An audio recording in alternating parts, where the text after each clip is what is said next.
Monsieur le ministre de l'hydraulique du Sénégal qui disait que quand dans les villages, les gens n'arrivaient pas à gérer, à maintenir leurs installations, on faisait appel au privé.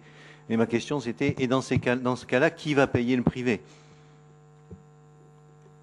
C'est un programme que nous sommes en train d'étudier et j'appelle ceux qui sont dans la salle et qui sont intéressés par la maintenance des ouvrages hydrauliques au Sénégal de venir donc s'impliquer dans ce programme. Le budget, le Sénégal dégage chaque année un budget pour la maintenance des ouvrages hydrauliques. C'est d'une part. D'autre part, je dis aussi, il y a la participation des populations pour la gestion de l'eau à travers les assuforts. Troisièmement, nous allons aussi demander, dans le cadre donc, du financement du secteur de l'eau, nous allons demander de plus en plus aux bailleurs de fonds de s'impliquer dans la maintenance, au lieu de ce qui se fait jusqu'à présent, c'est-à-dire de nouveaux ouvrages. Il est bon également, il serait très bon également que ces bailleurs de fonds s'impliquent dans la maintenance de ces ouvrages. J'ai parlé du taux d'indisponibilité qui est autour de 40%. Je pense que c'est là également un problème qu'il faut régler. Monsieur Moss, vous voulez réagir à cette question? Oui, c'est une question intéressante. J'aimerais bien répondre à cette question en vous racontant une petite histoire que j'ai vécue il n'y a pas très longtemps. J'étais dans un pays africain et j'étais en train de parler avec un de nos membres.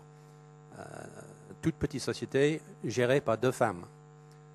Une de ces femmes a perdu son mari qui avait une business, une affaire qui était de forer les forages où le gouvernement ou l'ingénieur de conseil l'a dit de les forer, qui était, parce que c'était moins cher, et il y avait plus d'eau, dans les fonds des vallons.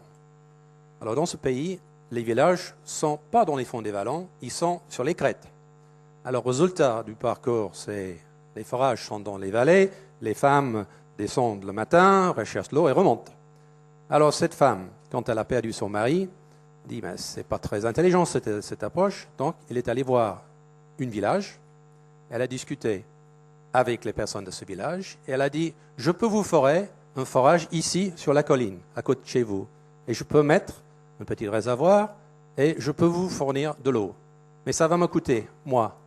Donc, pour que ça marche, il faut que vous êtes d'accord de payer un peu de contribution pour que ce système marche. » C'est exactement ce que elle a fait et c'est pour ça qu'aujourd'hui, elle a un business et un bon business faisant des services pour les villageois dans son pays.